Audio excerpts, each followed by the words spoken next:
সুন্দরবনে নানা ধরনের পশু পাখি বসবাস করত।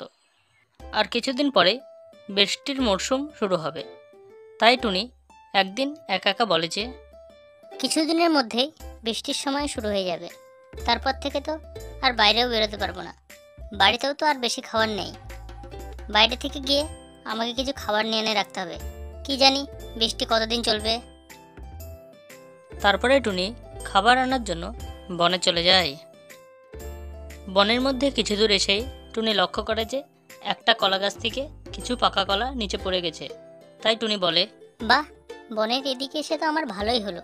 কতগুলো কলা দেখতে পেয়ে গেলাম। এই কলা গাছের কলাগুলো নিয়ে গেলে আমার বৃষ্টির মৌসুমটা প্রায় পার হয়ে যাবে। যাই, কলাগুলো নিয়ে যাই। সেদিন কলাগুলো এনে ভালোই করেছি। এই কলাগুলো খেয়ে আমি বৃষ্টির দিনগুলো পার করতে পারবো। কারণ এই বৃষ্টিতে তো আমি আর কোথাও খাবার আনতে যেতে পারবো না। আর কারোর কাছে চেলেও তো এই বৃষ্টিতে কেউ আমাকে খাবার দেবেও না। কোথায় যাব আর এই বৃষ্টির মধ্যে? তাই ভালোই হলো। সেই রাতে বৃষ্টির সাথে প্রচণ্ড ঝড় হয়। তাতে টুনির ঘর ভেঙে পড়ে যায়। তখন টুনি কাঁদতে কাঁদতে বলে যে হায় ভগবান, এই কেমন সময় আসলো! এই বৃষ্টির মধ্যে আমার ঘরটা ভেঙে পড়ে গেল। আমি এখন কি করব? কোথায় যাব এত রাতে? কেউ তো আমাকে থাকতেও দেবে না। বাকি সব পাখির বাড়ি তো অনেক দূরে।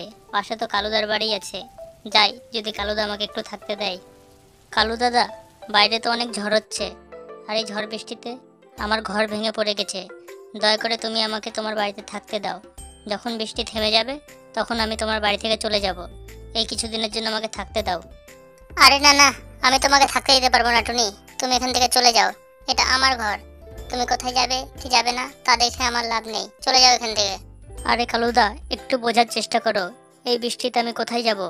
অন্যান্য পাখিদের বাড়ি তো আমার বাড়ির থেকে অনেক দূরে। তোমার বাড়িটাই শুধু আমার বাড়ির পাশে। দয়া করে আমাকে থাকতে দাও। আপনি না সাহায্য করলে কে আমাকে সাহায্য করবে বলুন? আরে, তোমার কি কথা কানে ঢোকে না? তোমাকে তো বলছি, তোমার যেখানে ইচ্ছা তুমি সেখানে যাও। বাস, আমি তোমাকে থাকতে দিতে পারবো না। চলে যাও এখান থেকে।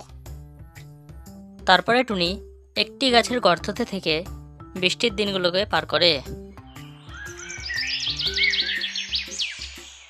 কিছুদিন পর বৃষ্টি থেমে গেলে টুনি আবার একটি নতুন ঘর তৈরি করে এবং বলে যে বাহ, ভালোই হলো। আমি ভাবতেও পারিনি যে পুরাতন ঘরের থেকে এই ঘরটাকে ভালোভাবে তৈরি করতে পারবো। এই ঘরটা তো ভালোই হলো। যাক, একটা তো শান্তি পেলাম। কিছুদিন পরে ফের বনে বৃষ্টি শুরু হয়।